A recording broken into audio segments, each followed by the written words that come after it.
예수님의 이름으로 기도드리옵나이다. 아멘. 전통적으로 교회는 성탄절 전에 4번의 주일을 대강절로 지키고 있습니다. 예수 그리스도의 탄생을 한 달 동안 준비하면서 예수님의 재림, 또 하나님 나라의 완성, 그리고 예수 그리스도의 탄생의 의미를 묵상하면서 지내는 기간으로 삼고 있죠. 그래서 이 기간 동안에 저희들은 이 마태복음 13장을 묵상을 하면서 6개가 나와 있는 이 하나님 나라에 대한 비유를 함께 나누고 있습니다. 그와 함께 대강절 맞이 특별 강좌라고 해서 차재순 교수님을 모시고 수요일 저녁마다 성경에서 가르치고 있는 종말에 대해서 또한 함께 공부하고 있죠. 오늘은 마태복음 13장에 있는 4번째 비유, 천국에 대한 4번째 비유를 함께 나눕니다. 감추인 보화의 비유가 되어지죠. 이 비유는 비교적으로 짧고 간단합니다. 마태복음 13장 44절 한 절로만 되어 있어요. 천국은 마치 밭에 감추인 보화와 같으니 사람이 이를 발견한 후 숨기고 기뻐하며 돌아가서 자기 소유를 다 팔아 그 밭을 사느니라. 아주 간단한 비유가 됩니다. 이 비유에는 감추인 보화가 있고 또 발견한 사람이 나옵니다. 감추인 보화는 당연히 이 비유의 주제가 될 수 있겠죠. 그런데 주인공은 다름이 아닌 이 비유에 나와 있는 발견한 사람입니다. 이 비유는 보화에 대해서 몇 마디가 없습니다. 그냥 단순하게 밭에 감추인이라고만 말을 하고 있죠. 그리고 나머지 모두는 발견한 사람에 대한 이야기를 합니다. 이 사람은 발견한 후에 다시 숨겨둡니다. 그리고 엄청나게 기뻐합니다. 그리고 집으로 돌아갑니다. 자기 소유를 모두 다 팔았습니다. 그리고 그 값을 지불을 하고 그 보화가 묻혀있는 땅을 소유합니다. 우선 이 비유를 이해하기 위해서는 2가지 질문에 대한 답을 먼저 해봐야 합니다. 첫째 질문은 왜 보화가 땅에 숨겨져 있느냐라는 질문이죠. 그 당시에는 땅이 은행과 같은 역할을 했다고 합니다. 전쟁, 또 그런 것으로 불안해가지고 피난을 떠나야 하는 경우, 이런 것을 대비해서 집에 있는 보화는 일반적으로 집안에 두지 않고 땅에 깊이 묻어 두었다고 합니다. 그래서 떠났다가 다시 돌아오는 경우, 그거는 참 좋은 경우죠. 그렇지만은 때로는 영영 돌아오지 못하는 경우도 많았다라고 하죠. 그래서 묻혀둔 보화는 일반적으로 금이나 은 같은 것이었고요.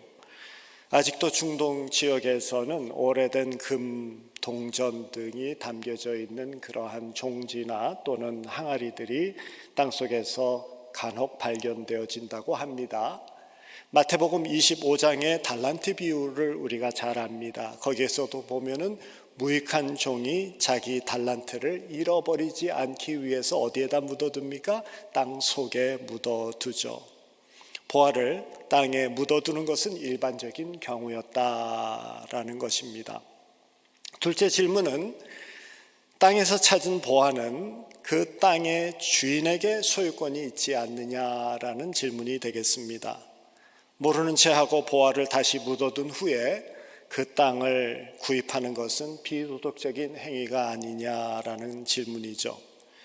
그런데 그 당시에 유대 랍비의 율법에 보면은 땅에서 발견한 물건은 발견한 자의 소유다라고 되어져 있습니다. 그래서 이 발견한 보화는 발견한 사람에게 그 소유권이 당장 주어지는 경우가 됩니다. 예수님께서는 그러한 관습에 익숙한 청중들에게 이 비유를 말씀하고 계십니다. 그렇기 때문에 우리에게는 다소 생소한 그런 정황이지만은 이 비유의 말씀을 듣고 있던 1차 청중들에게는 문제가 전혀 없는 비유였습니다. 오늘 비유는 아주 간단하게 쓰여 있지만 이 보화를 발견한 사람에 대해서 많은 것을 이야기해 주고 있죠.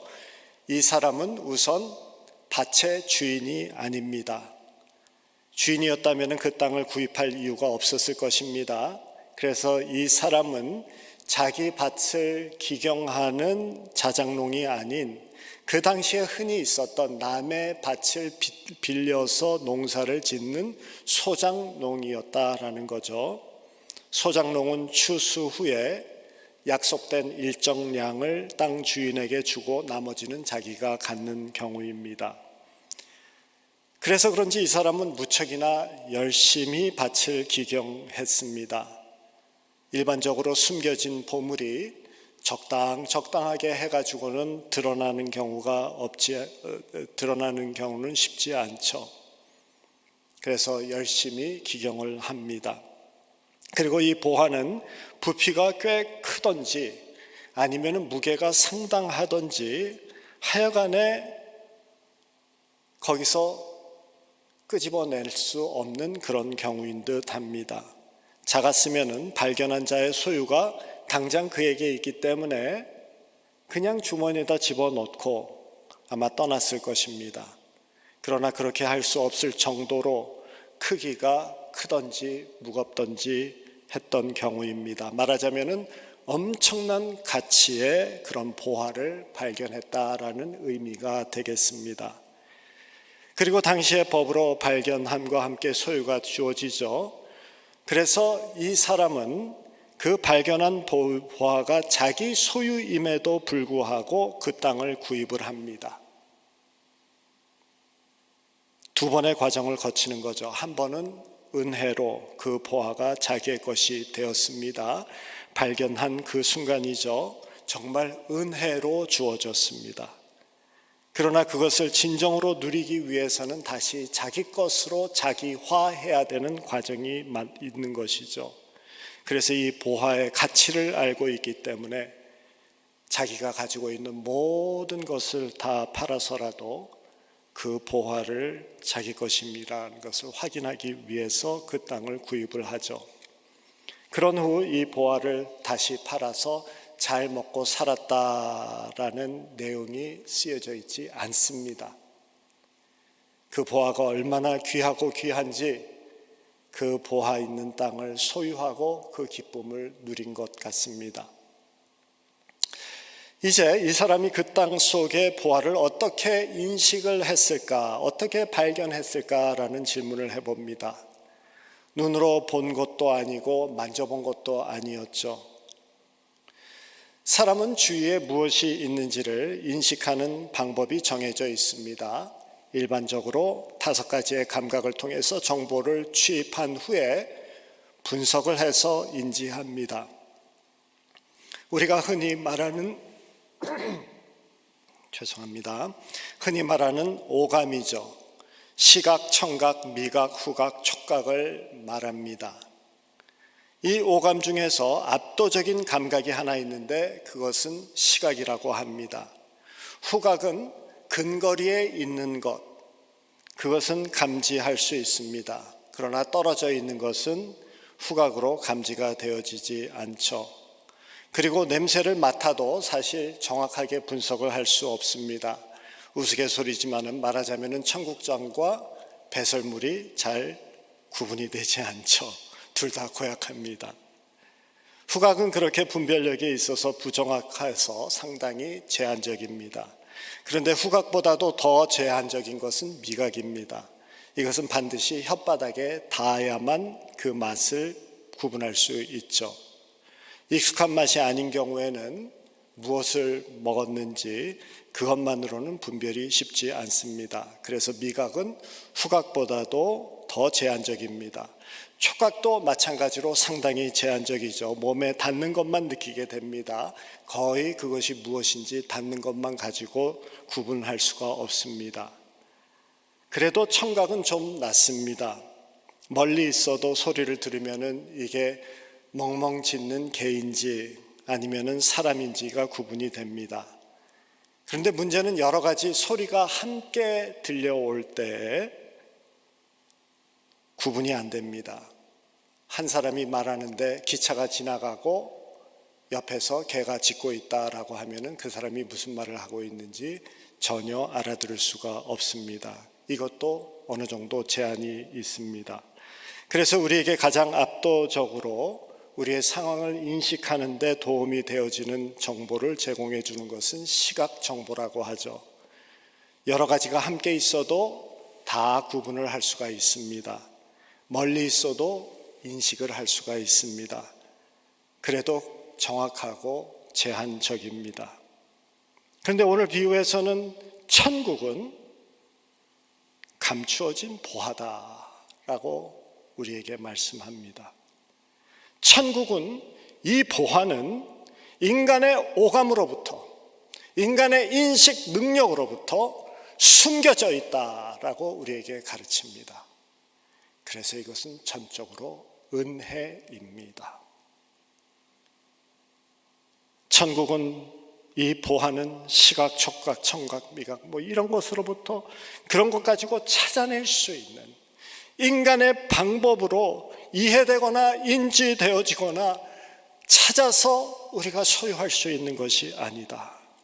공부해서 알 수 있는 것 아니고 연구해서 발견해내는 것이 아니라 하나님께서 허락해 주시는 것이다라는 것을 우리에게 말씀하죠.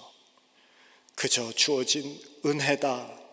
천국은 발견하는 것이 아니라 발견되어지는 것이다 라고 우리에게 말씀해 주십니다.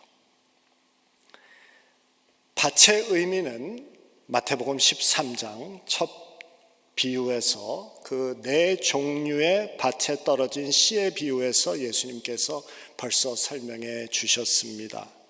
네 종류의 밭은 길과 같은 그러한 마음밭, 또 바위와 같이 딱딱한 마음밭, 가시와 같이 근심과 염려가 있는 그러한 막혀있는 마음밭, 또 좋은 마음밭을 예로 들으셨죠. 이 같은 13장에 기록된 오늘 비유에 이 보물이 숨겨져 있는 이 밭도 마음밭이라고 유추를 해도 큰 무리가 없을 듯합니다. 또한 예수님께서 누가복음 17장 20절과 21절에서도 이렇게 말씀하셨죠. 예수께서 대답하여 이르시되 하나님의 나라는 볼 수 있게 임하는 것이 아니요 또 여기 있다 저기 있다 못하리니 하나님 나라는 너희 안에 있느니라 라고 말씀해 주십니다. 이렇게 마음밭에 감추인 천국 보화를 이 비유의 주인공은 그럼 어떻게 발견을 했습니까?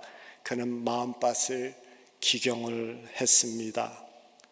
이 기경 없이는 마음에 숨겨져 있는 천국의 보물이 드러나지 않죠. 그래서 사도 요한, 세례 요한과 예수님의 첫 설교도 똑같은 짧은 말씀을 우리에게 해주십니다. 세례 요한도 마태복음 3장 2절에서 회개하라 천국이 가까웠느니라. 예수님이 처음 선포하신 말씀에서도 마태복음 17장에 회개하라 천국이 가까이 왔느니라. 회개하라 천국이 가까이 왔느니라 해서 왔느니라라는 이 동사는 과거 시제입니다. 벌써 와 있다라는 겁니다. 거리상으로 벌써 곁에 있다라는 것입니다. 그래서 이 선포는 사실은 약속입니다. 회개하면 천국이 주어진다라는 약속이 됩니다.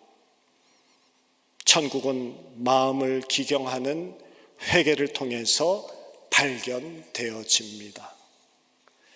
오래전에 어떤 목사님의 간증을 들은 기억이 납니다. 이 목사님은 어머니 모의 모태신앙이 아니라 할아버지 조의 조태신앙이다라고 이야기를 합니다. 그러니까 할아버지 때부터 예수를 믿었던 3대 집안이다라고 합니다. 서울대학교 수학과를 졸업하고 UC 버클리에서 수학 박사학위를 받으신 고학력 소유자가 됩니다. 고등학교 때 열심히 공부해서 원하던 서울대학교에 입학한 후에 이제 한번 실컷 놀아보자라고 하면서 열심히 놀았습니다. 처음에 놀 때는 재밌더니 시간이 지나면서 한 6개월 정도 지나니까 노는 것도 실증이 나더래요. 그러던 중에 학과 선배가 전도를 하더래요. 마치 자기가 복음을 전혀 알지 못하는 사람처럼 자기 옆에 앉아서 복음의 아주 기본적인 것을 갖다가 이야기를 해주더라는 것입니다. 그 과선배에게 저는 모태신앙 정도가 아니라 조태신앙입니다 라고 이야기를 해줬다고 합니다. 그러고 집에 들어와서 잠을 자려고 하는데 자존심이 상해가지고 잠이 안 오더래요. 그래서 책상에 앉아서 하나님께 기도를 했답니다. 하나님, 사실 저는 당신이 있는지 없는지 모르겠습니다 라고 솔직히 기도를 했다라고 합니다. 그리고 너무 속상해가지고 그 다음에 또 기도를 했대요. 저는 정말 당신의 도움이 필요한 것 같습니다. 당신이 계시다면은 저를 만나 주시고 나를 도와주십시오 라는 진솔된 기도를 했다고 합니다. 그런데 그 진솔된 기도와 함께 갑자기 눈물이 나오기 시작하더니 2시간 동안 그 자리에서 아무 생각도 없이 그저 눈물만 흘렸다라고 합니다. 그런데 그 후에 어두운 자기의 마음에 밝은 빛이 들어오는 것을 영적으로 보고 갑자기 마음의 평안함과 감사함 속에서 그냥 잠이 들었대요. 그리고는 아침에 깨어났는데 깨어나자마자 처음으로 마음에 드는 생각이 나를 사랑하시는 창조주 하나님이 계시구나 라는 고백과 함께 그 다음에 자신의 삶이 변했다라고 합니다. 하나님 저를 도와주세요. 하나님 저를 만나 주세요. 이 진솔된 기도가 회개의 시작입니다. 진솔하게 마음의 밭을 기경하는 것의 시작은 바로 이러한 것입니다. 그러한 회개의 기경과 함께 숨겨진 천국이 발견되어진다라고 오늘 비유에서 말씀해 주시죠. 천국은 멀리 있지 않고 우리의 마음밭에 숨겨진 보화라고 하십니다. 그런데 밭을 기경하는 사람에게 그 천국이 발견되어진다. 나는 당신이 필요합니다 라는 이 솔직한 고백, 나를 도와주세요 라는 이 진솔된 요청, 그렇게 주님을 초청하면 나머지 내 안에 있는 죄와 악은 성령께서 도와주셔서 깨끗게 해주시는 거죠. 회개조차도 사실은 내가 하는 것 아닙니다. 성령께서 우리의 마음에 임하셔서 해 주시는 거죠. 주님, 저는 당신이 필요합니다. 정말 도와주세요 라는 진솔된 고백으로 마음의 기경이 시작되는 거죠.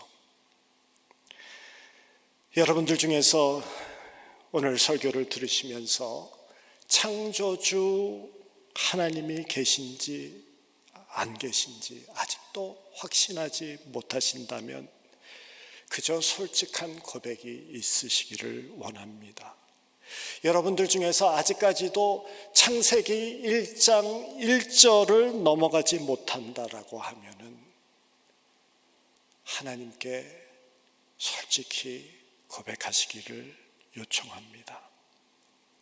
태초에 하나님이 천지를 창조하시니라 라는 이 말씀이 아직까지도 내 마음에 진솔되게 받아들여지지 않는다라고 하면은 하나님 나를 도와주세요 라는 이 기도 있기를 원합니다. 모태신앙이 아니라 조태신앙이라고 하면 뭐합니까? 예수님을 만나지 못했는데요, 이제 성탄절을 맞이합니다. 이 천국에 대한 소망이 내 마음에 이 보화가 발견되어지지 않았다라고 하면은 성탄절은 공휴일의 하나로 지나갑니다. 천국의 소망으로 다가오는 성탄절을 진정으로 누릴 수 있는 여러분들이 되셔야 되겠습니다. 천국은 마음밭을 기경하는 회개로 시작이 되어집니다. 회개는 진솔된 고백으로 시작되어지고 성령께서 우리 안에서 함께 도와주십니다. 오늘 비유에서는 계속해서 천국 보화에 대해서 이렇게 말씀합니다. 이 사람에 대해서 그 다음에 말씀을 해주시죠. 사람이 이를 발견한 후 숨겨두고 기뻐하며 돌아가서 자기 소유를 다 팔아 그 밭을 샀느니라. 보화를 발견했으면 발견한 순간 법적으로 그의 소유권이 주어집니다. 그런데 그 보화가 너무 부피가 컸든지 아니면 무거웠던지 그 보화를 가진 후에 그 소유한 것이 너무나도 귀해서 그것을 잘 보관하고 싶어 하는 마음으로 자신의 모든 것을 팔아서 그 밭을 구입을 합니다. 천국의 보화의 가치를 알기 때문에 그것을 소유한 자가 다른 모든 것을 포기하고 팔아서 그 밭을 구입하는 거죠. 천국 보화를 찾은 사람은 이제 다른 것을 위해서 살지 않습니다. 천국의 주인 되어주시는, 천국을 은혜로 우리에게 허락하여 주신 예수를 위해서, 그 예수님을 내 마음에 보존하기 위해서 살아가는 것이죠. 그분이 힘이 되어주시고 그분이 능력 되어주시고 영원한 소망 되어주신다라는 것을 알기 때문입니다. 세상의 모든 것을 소유했어도 영원한 생명이 없으면 무슨 의미가 있겠습니까? 자신이 살아있는 동안만 잠시 소유하는 그 모든 것의 가치가 이 영원한 생명이 주어지는 천국에 비해서 너무나도 보잘것없음을 깨닫기 때문이죠. 영생이 주어진 천국이라는 것은 그 천국이라는 보화를 가졌기 때문에 잠시 소유한 다른 것은 이제 덜 중요해지는 것이 너무나도 당연합니다. 두 소녀가 바닷가를 걸으며 조개를 줍습니다. 갑자기 눈앞에 예쁜 조개가 나타납니다. 두 소녀가 동시에 그 조개를 향합니다. 그리고 서로의 것이라고 고집을 핍니다. 결국 힘센 아이가 그것을 차지했겠죠. 그리고 뺏긴 아이의 마음에 상처를 받고 언짢아서 다른 길로 가면서 각자 조개를 줍습니다. 그런데 잠시 후에 예쁜 조개를 빼앗긴 아이의 눈이 빛나기 시작합니다. 뜻밖에도 조개 사이에서 진주를 발견한 것입니다. 얼마나 기뻤습니까? 그 아이의 언짢은 마음은 금방 녹아지고 편해져서 그 친구에게 가서 같이 조개를 줍습니다. 이번에 또 예쁜 조개가 나타났습니다. 진주를 발견한 소녀는 기꺼이 예쁜 조개를 친구에게 양보합니다. 더 가치 있는 것을 가지고 있기 때문이죠. 마찬가지입니다. 천국을 마음에 소유한 사람은 다른 모든 것을 자원해서 포기할 수 있습니다. 사도 바울이 빌립보서 3장 8절에 이렇게 고백합니다. 또한 모든 것을 해로 여김은 내 주 그리스도 예수를 아는 지식이 가장 고상하기 때문이라. 내가 그를 위하여 모든 것을 잃어버리고 배설물로 여김은 그리스도를 얻고 그 안에서 발견되려 함이라. 지난주 설교에서 누룩의 비유를 통해서 서말의 가루, 그 가루에 누룩이 들어가면 모두를 변하게 하여서 새로운 정체성을 갖게 하듯이 우리가 진솔되게 하나님 앞에 나아가면은 예수 그리스도의 보혈로 하늘에 속한 자로 번화시키시어서 새로운 피조물의 정체성을 갖게 하신다라는 말씀을 나누었습니다. 오늘의 이 숨겨진 보화의 비유에서는 그렇게 천국을 소유한 자는, 새로운 정체성을 가진 자는 어떤 결단을 하며 살아야 하는가를 가르칩니다. 영원한 천국 보화를 소유한 후에는 더 이상 세상 조개에 연연하지 않겠다라는 각오와 결단이 필요한 것입니다. 예수를 얻고 그 안에서 발견되어지는 기쁨이 더 귀하기 때문에 다른 것은 포기할 수도 있다라는 각오, 주님만을 붙잡고 주님만을 바라보면서 살겠다라는 이 결단, 영원한 가치를 위해서 잠시의 것을 희생하겠다라는 각오입니다. 지난주에 읽었던 기사의 내용을 여러분들과 잠시 나눕니다. 요즘 많은 사람들이 보고 있는 넷플릭스의 연속극이라고 할까요? 아주 인기 있다라고 하는 그 엄브렐라 아카데미라는 프로그램이 있다고 합니다. 그 연속극의 배우 중에 엘렌 페이지라는 여배우가 있는데 얼마 전에 공식적으로 자신의 이름을 엘리엇 페이지라는 남성 이름으로 변경한다고 발표를 했습니다. 이유인즉 자신은 여성으로 태어났지만 남성으로 사는 것이 자신에게는 더 맞다라고 생각하기 때문이라고 합니다. 태어날 때 주어진 성 정체성과 자신이 편하게 느껴지는 그 성 정체성이 다른 사람들을 일반적으로 트랜스젠더, 짧게는 트랜스라고 합니다. 이 사람들은 자신의 성 정체성이 태어난 성 정체성과 다르다라는 것입니다. 이 여배우는 얼마 전에 자신은 트랜스라고 하면서 이제 남성으로 살기로 했다. 그래서 나는 엘렌이 아니라 엘리옷이다라고 이름을 바꾸었다라고 합니다. 모든 미디어가 이것을 보도하면서 기립박수를 보냅니다. 힐러리 클린턴까지 가세를 해서 이 배우 참 잘했다, 참 용감하다라고 찬사를 보냅니다. 자신의 변경한 성 정체성을 정정당당하게 밝힌 이 배우는 인기를 더 얻습니다. 반면에 베켓 쿡이라는 사람이 이 상황을 보면서 기고한 글입니다. 자신은 헐리우드에서 정말 잘 나가는 그래픽 디자이너로서 활동을 했다고 합니다.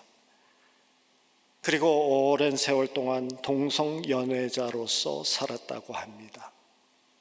그런데 어느 날 커피숍에서 커피를 마시는데 그냥 어떤 사람이 다가와서 교회에 초청을 하더래요. 그래서 그 다음 주일날 아무 생각도 없이 교회를 찾아갑니다.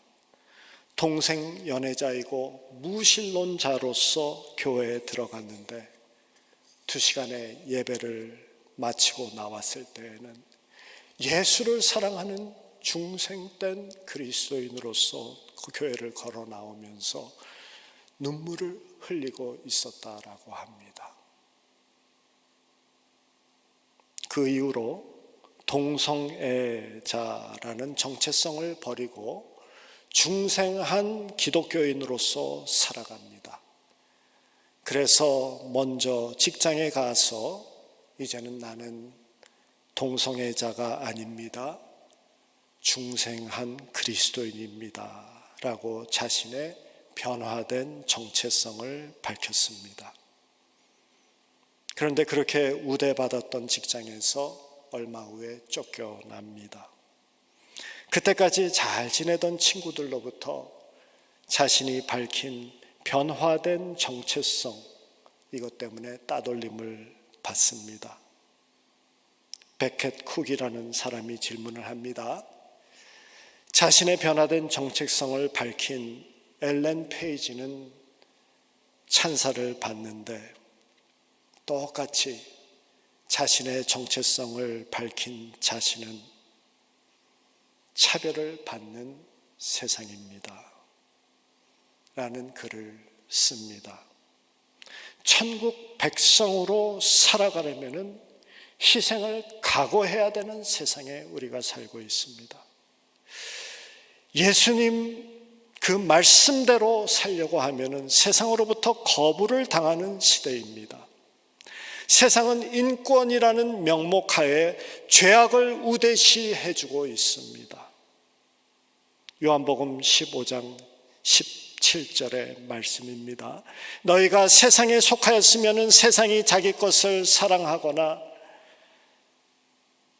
너희는 세상에 속한 자가 아니요 도리어 내가 너희를 세상에서 택하였기 때문에 세상이 너희를 미워하느니라. 천국 가치관과 세상 가치관은 충돌되는 경우가 많습니다. 세상에 속한 자는 세상의 가치 기준을 받아들이는 사람을 말하겠죠. 그런데 많은 경우가 하늘 백성, 예수님이 요구하는 것과 이 세상의 가치관은 충돌합니다. 그럴 때 천국의 소유자, 우리들은 세상의 가치관을 쫓지 않고 손해보더라도 내가 핍박을 받더라도 천국 가치관을 따라 살겠다라는 결단이 필요하다. 그래서 천국 보화를 발견한 자는 이제 소유한 것을 모두 팔아 없앨 것을 결단합니다. 구원받은 자는 세상이 주는 달콤한 것을 거부할 준비를 해야 합니다. 오늘 말씀은 천국을 소유한 자의 결단을 비유로서 우리에게 가르쳐 주십니다. 그러면서 베켓 쿡은 기고한 글에서 마지막에 이런 고백을 합니다. Yes, the loss of close friendship and the lucrative career were harsh, but being in the kingdom of God more than compensates.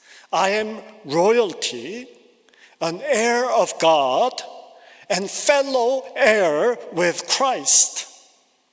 맞습니다. 가까운 친구를 잃은 것과 좋은 직장을 잃은 것은 힘들었습니다. 그러나 하나님의 나라에 속해 있다라는 것은 충분한 보상 정도가 아니라 그 이상입니다. 저는 이제 하나님의 자녀이고 하나님의 상속자이며 예수님과 함께하는 상속자입니다. 저는 이 형제의 일을 읽으면서 우리가 사는 세상에서 또는 앞으로 우리의 자녀들이 살아가야 할 이 세상에서 천국을 소유한 자로 살아간다는 것은 어떤 각오와 어떤 결단이 필요한가를 생각하게 되었습니다.